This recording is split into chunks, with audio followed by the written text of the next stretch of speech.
Bienvenido, queridos hermanos. Hoy nos encontramos celebrando una fiesta muy especial. Me refiero justamente a la celebración del Magisterio Petrino. ¿Sí? Hoy, 22 de febrero, es la cátedra de San Pedro. Primero haremos justamente un repaso histórico, un poco cómo se fue desarrollando esta fiesta, esta celebración, y luego litúrgico, ¿sí? Un repaso litúrgico que nos ayudará justamente estos dos componentes a poder adentrarnos en esta fiesta tan memorable que refiere justamente a quien Jesús instituyó como príncipe de los apóstoles. Así pues, hermanos, el Divino Maestro, en respuesta a la firme declaración de su leal apóstol Pedro: "Tú eres el Mesías, el Hijo del Dios vivo", le dirigió estas palabras trascendentales. Cita textual del Evangelio de Mateo, capítulo 16, versículo del 17 al 19. "Feliz de ti, Simón, hijo de Jonás, porque esto no te lo ha revelado ni la carne ni la sangre, sino mi Padre que está en el cielo. Y yo te digo, tú eres Pedro, y sobre esta piedra edificaré mi iglesia, y el poder de la muerte no prevalecerá contra ella. Yo te daré las llaves del reino de los cielos. Todo lo que ates en la tierra quedará atado en el cielo, y todo lo que desates en la tierra quedará desatado en el cielo". Entonces, hermano, en efecto, Pedro, que quiere decir piedra justamente, es, como indica su nombre, el primer fundamento de la Iglesia de Jesucristo, ¿sí? Y que justamente a instituirlo de esta manera, está refiriendo que los poderes justamente del mal nunca podrán o nunca lograrán destruir, ¿sí? Las llaves justamente significa también la potestad espiritual, ¿no? Justamente sobre toda la iglesia. Muchos santos padres y mucho también la tradición observaron en este texto justamente el argumento más decisivo para poder defender justamente el primado de San Pedro y la infalible autoridad de la sede apostólica de Roma, ¿no? Así que también tiene un fundamento detrás de los padres de la iglesia, detrás de la tradición siempre se ha visto o se ha observado esto, ¿no? La autoridad justamente de Roma, ¿no? O sea, como el argumento más decisivo se encuentra en este pasaje evangélico para poder defendernos justamente el magisterio petrino, ¿no?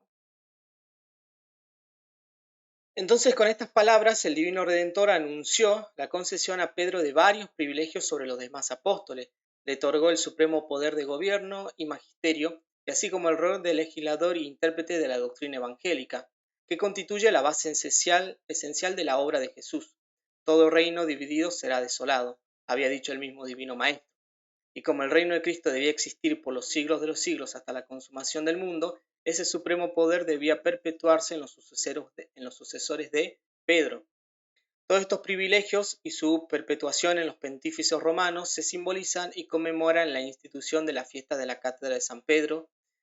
En este contexto se explicará justamente, vamos a explicar el origen histórico y litúrgico de esta solemnidad para promover justamente la devoción a ella, o sea, para crecer espiritualmente en amor a Dios y justamente a las cosas de Dios, ¿no? Uno de los métodos más sencillos y eficaces para enseñar e inculcar al pueblo fiel la doctrina evangélica siempre ha sido a través de representaciones plásticas, ya sean históricas o simbólicas. Por eso, hay una gran riqueza de representaciones artísticas de diversas escenas relacionadas con la institución del Supremo Magisterio de San Pedro. Recordemos, queridos hermanos, que siempre el hombre necesita en la vida presente una imagen o algo del simbolismo, digamos, para poder conectar, ¿no? Para poder justamente conectarse con lo espiritual, con lo que no ve, con lo invisible, ¿no? Por lo menos en el tiempo presente es así. Sí, siempre vamos a necesitar esa imagen, ese símbolo, ¿no? Justamente, para conectar con lo trascendente. En cuanto a San Pedro, como la roca fundamental de la iglesia, existe un hermoso relieve en un sarcófago lateranense.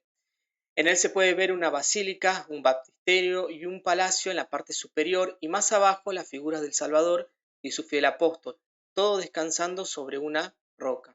No hay duda, dice, de que la basílica pretendía representarla a la de Letrán, madre de todas las iglesias, como lo indican el baptisterio contiguo y el palacio, que se referían al que Constantino regaló a la iglesia romana. De esta manera se expresaba que esta iglesia era la sucesora del apóstol, ¿sí? Una representación aún más expresiva, preservada en muchos ejemplares, es la denominada Traditio Legis, o la entrega de la ley a Pedro. A este apóstol, designado como el legislador supremo del cristianismo, se le aplicó la escena bien conocida del Antiguo Testamento en la que Dios entrega las tablas de la ley a Moisés, el legislador del pueblo elegido. Esta escena se encuentra principalmente en relieves de mármol en sarcófagos cristianos. En ellos se puede ver la majestuosa figura de Jesús sobre una montaña, de la cual fluyen los 4 ríos del paraíso. Con la mano derecha elevada, Jesús extiende con la izquierda un rollo abierto de la ley a Pedro, quien lo recibe con las manos cubiertas en señal de respeto y lleva al hombro una cruz ricamente decorada. La noble figura de San Pablo está al otro lado, aplaudiendo la elección justamente de Jesús del primer apóstol como legislador supremo. En algunos ejemplares también aparecen los demás apóstoles en una actitud similar. La ley que Pedro recibe simboliza la doctrina y la totalidad de la doctrina cristiana, es decir, la suma de los artículos de la fe y de los preceptos. Esta representación simboliza principalmente que Pedro era el depositario y guardián de la ley cristiana. Además, Jesús lo designó como el maestro por excelencia encargado de transmitirla a todos los confines de la tierra. De ahí surge la representación simbólica de la cátedra de Pedro. Asimismo, el término cátedra se refiere materialmente al trono o silla episcopal, pero los santos padres ya lo utilizaban como símbolo de la autoridad de la enseñanza cristiana, generalmente atribuida a los obispos y de manera especial a la sede de Pedro en Roma. San Cipriano en el siglo III afirmaba, cito textual, a Pedro se le concede el primado para demostrar que hay una única iglesia de Cristo y una única cátedra. Y para subrayar aún más la unidad añadía, Dios es uno es Cristo, uno es la iglesia y uno es la cátedra fundada sobre Pedro por la voz del Señor, según la epístola 43 de San Cipriano de Cartago. Y también ahí nos podemos aprender la cuestión, ¿no? de que Cristo siempre quiso una iglesia, no quiso la unidad por sobre todas las iglesias y quiso una sola iglesia, ¿no? Una sola fe, una sola iglesia, un solo bautismo. Que esta cátedra era y seguía siendo la de Roma lo testificaba el propio Santo Doctor, quien para indicar que la sede de Roma estaba vacante tras la muerte del Papa Fabián, lo expresa así: como el lugar de Fabián, es decir, el lugar de Pedro, vácase, según la epístola 55. Asimismo, el concilio de Calcedonia, al recibir una carta del Papa León Magno, declaraba: Pedro nos ha hablado por la voz de León. Ustedes van a ver que muchos papas en nuestra época contemporánea firman, ponen la fecha y dice Papa junto a San Pedro, ¿no? O sea, se cita justo junto a San Pedro cada vez que firma un papa, alguna encíclica pone junto, dado tal fecha, junto a San Pedro, ¿no? Como también haciendo referencia al primado justamente que tiene San Pedro sobre la iglesia, ¿no? El papa sobre la iglesia. Y los papas, todos los papas posteriores en unión a San Pedro, que es el primer papa. En los ejemplares más antiguos, el apóstol Pedro aparece sentado sobre una roca, la cual simboliza la confesión en referencia a la declaración de Jesús sobre el fundamento de la iglesia. En sus manos sostiene el rollo de la doctrina evangélica en actitud de enseñanza, mientras 2 soldados se acercan para arrestarlo, ilustrando así que la difusión de la doctrina cristiana fue la causa de las persecuciones. O sea, predicar la verdad siempre va a ser motivo de persecución, de odio del mundo, ¿no? Esta preciosa escena se encuentra no solo en Roma y en Italia, sino también en diversas provincias del imperio. En un ejemplar de Arles, el rollo muestra el crismón inscripto, similar al relieve mencionado en la Traditio. Pedro enseña la doctrina de Cristo en su totalidad, simbolizada mediante el anagrama de su nombre. Para destacar aún más esta verdad, el artista incluyó junto a Pedro la figura del Señor, quien aparece en actitud de hablar al apóstol, absorto justamente en su labor catequética, ¿no? Bueno, todos los cristianos tenemos que tener esa pasión por la palabra de Dios y por la enseñanza de la palabra de Dios, ¿no? A imitación de San Pedro. De esta forma se plasma la inspiración bajo la cual el apóstol y sus sucesores hablarían. Además, el pueblo romano veneraba una auténtica cátedra de madera desde ya el siglo IV, y según la tradición inmemorial, en esta se habría sentado el príncipe de los apóstoles. Esta venerada y preciosa pieza se conserva en el Vaticano en su forma sustancialmente original. Con el paso de los siglos se le añadieron algunos adornos para enriquecerla sin alterar justamente su estructura, o sea, la misma esencia, ¿no? Se trata de una gran silla o trono de madera de encina compuesta por una caja cuadrada de aproximadamente 89 centímetros de ancho y 78 centímetros de altura hasta el asiento, con pilares en los ángulos y un respaldo o dosel terminado en un tímpano triangular. Tiene anillas en los pilares para facilitar su traslado. En el cuadrilátero frontal anterior, bajo el asiento, presenta 3 hileras de 6 casetones cada una, con marfiles incrustados en oros muy antiguos. Los marfiles que adornan el dosel son aún más antiguos y fueron tallados expresamente para esta cátedra. Así podemos continuar hasta el medioevo y dice, ¿no? Durante toda la Edad Media, la cátedra de San Pedro estuvo a la vista y fue objeto de gran veneración. Los peregrinos, con devoción ferviente, solían tomar fragmentos de la madera como reliquias. En un principio, la cátedra había estado en Santa Prisca, en el Aventino, donde, según la tradición, residió el apóstol.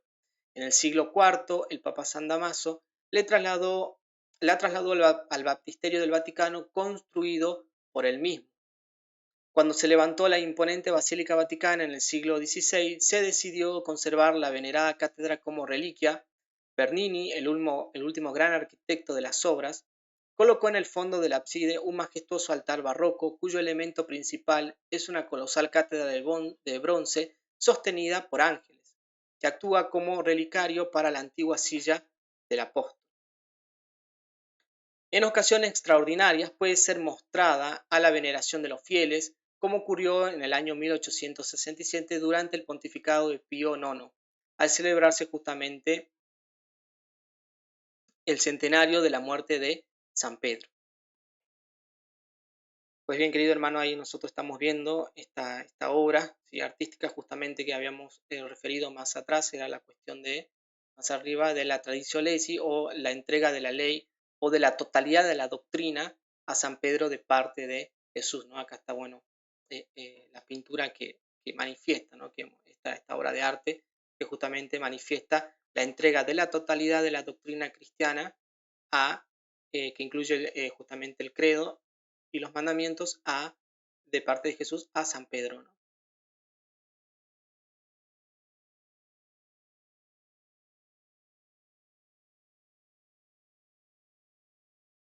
Si el arte, dice, y las tradiciones populares lograron difundir la admiración y devoción al Magisterio Supremo de Pedro, representado en la cátedra, la liturgia tenía la misión de consolidarlas y extenderla a todo el mundo cristiano en todas las épocas. Por esta razón se instituyó muy pronto en Roma y en las provincias del imperio la fiesta de la cátedra de San Pedro. Recordemos justamente, hermanos, que la liturgia es una manifestación, ¿no?, celebrativa de la experiencia de fe que el pueblo cristiano o el pueblo de Dios vive, ¿no? El primer testimonio escrito que se ha conservado hasta nosotros es la de Depositio Martyrium o Deposición de los Mártires, un incipiente calendario litúrgico romano del año 336, apenas unos lustros después de la paz constantiniana. Entre las pocas festividades de santos que tiene el año litúrgico, alrededor de una veintena, este calendario asigna el 22 de febrero, finalmente la fecha que quedó, la que estamos celebrando hoy, para la celebración del Natale Petri de Cátedra, es decir, el natalicio de San Pedro en la cátedra, es decir, el día de la institución del pontificado de Pedro. La elección de esta fecha para conmemorar un evento cuya fecha exacta se desconoce parece haber sido motivada por el deseo de sustituir una fiesta pagana de honra a los muertos de la familia, o digamos de otros miembros familiares, la cual solía incluir banquetes frecuentemente escandalosos. San Agustín reprende justamente severamente a los cristianos que en esa fecha se entregaban a tales abusos o excesos. Igualmente, un concilio de Tours en el año 567 deplora que haya fieles que después de recibir ese día el cuerpo del Señor no se avergonzaran de manchar su alma con alimentos dedicados al demonio. Quizás también, y en primer lugar, se puede pensar que la fecha está relacionada con la fiesta de la Basílica de Santa Prisca, donde, según se ha mencionado, se guardaba la cátedra y cuya celebración coincide con el 22 de febrero. Sea como sea, lo que es seguro es que en los primeros siglos, al menos en los siglos IV y V, la fiesta de la cátedra se celebraba en Roma, no como en la actualidad el 18 de enero, sino el 22 del mes siguiente. Así lo confirman varios libros litúrgicos. La celebración de esta festividad tuvo como objetivo honrar el episcopado de Pedro, su autoridad jerárquica y su magisterio universal, y en particular el episcopado de Roma, la cabeza del imperio y el centro de la unidad desde el año 42, que se mantuvo durante 25 años. La costumbre antigua de conmemorar la consagración o entronización de los obispos en su sede ha perdurado hasta hoy, pero acá vale el dato importante. Sin embargo, salva contadas excepciones, esta conmemoración se limitaba a la propia diócesis. Solo a la de San Pedro se le atribuyó el título majestuoso de cátedra, y fue la única que se extendió a todo el mundo cristiano. San Agustín, al dirigirse a sus diocesanos en África, decía: cuando celebramos el natalicio de la cátedra, veneramos el episcopado del apóstol Pedro. Este texto deja claro que la fiesta de la cátedra, sin distinción alguna, era la cátedra por excelencia, la de la jurisdicción universal, la de Pedro. San Agustín explicaba que la actual solemnidad recibió de nuestros antepasados, de los primeros cristianos, el nombre de cátedra, porque según se dice, el primero de los apóstoles recibiría hoy la cátedra del episcopado. Por esta razón, los textos de la misa romana actual, al igual que los antiguos, recuerdan principalmente los pasajes evangélicos referente a los privilegios de magisterio y gobierno otorgados por el Señor a su fiel apóstol. Oh Dios, que al entregar las llaves del reino de los cielos a tu santo apóstol Pedro, le concediste potestad de atar y desatar, se dice en la colecta. Luego, en el tracto, el ofertorio y la comunión se reproducen las palabras de Cristo: tú eres Pedro, y sobre esta piedra edificaré mi iglesia. Se sabe que entre los siglos IV y VI esta fiesta se celebraba con especial solemnidad en la capital de la cristiandad, atrayendo a grandes grupos de peregrinos. Por estas razones no del todo claro, esta solemnidad desapareció de los libros litúrgicos romanos entre los siglos VII y X. Cuando reapareció, la fecha se trasladó al 18 de enero. Parece que el motivo de este cambio fue que la antigua fecha solía coincidir con la Cuaresma, un periodo de ayuno en el que se evitaban este tipo de festividades. En el año 1558, el Papa Paulo IV fijó definitivamente la fecha del 18 de enero para la celebración de la Cátedra de San Pedro en Roma, asignando la fecha anterior del 22 de febrero para otra fiesta de la Cátedra de Pedro en Antioquía. Pues bien, queridos hermanos, entonces para ir concluyendo, tenemos acá la cita en el oracional visigótico, el manuscrito más antiguo de un oracional completo del siglo VII, originario de Tarragona y actualmente conservado en Verona, donde llegó junto con los fugitivos de la invasión árabe. Se encuentran nada menos que una docena de oraciones dedicadas exclusivamente al rezo del oficio divino. Este oracional era precisamente el libro del preste para este rezo. Entonces, y a modo de conclusión, leamos la primera oración de este devocional visigótico. Cito textual: Cristo, Hijo de Dios, que para edificar tu iglesia sobre la roca, diste al beatísimo Pedro, príncipe de todos los apóstoles, la llave del reino de los cielos, a fin de que la iglesia, en primer lugar edificada, surgiera en aquel que mereció antes que los demás no solo amarte, sino también confesarte. Concédenos que en este día, en el cual él recibió la suprema gracia del pontificado, recibamos nosotros la santidad en toda perfección, para que por aquel a quien concediste el poder de atar y desatar la iglesia, por él mismo ordenes, nos sean perdonados los pecados y entrar en el reino de la vida perpetua, de la vida eterna. Entonces, queridos hermanos, para ir finalizando, pidamos la gracia de ser fieles a la palabra de nuestro Señor Jesucristo y por amor a Él, ser fieles al magisterio petrino. Que así sea. Amén.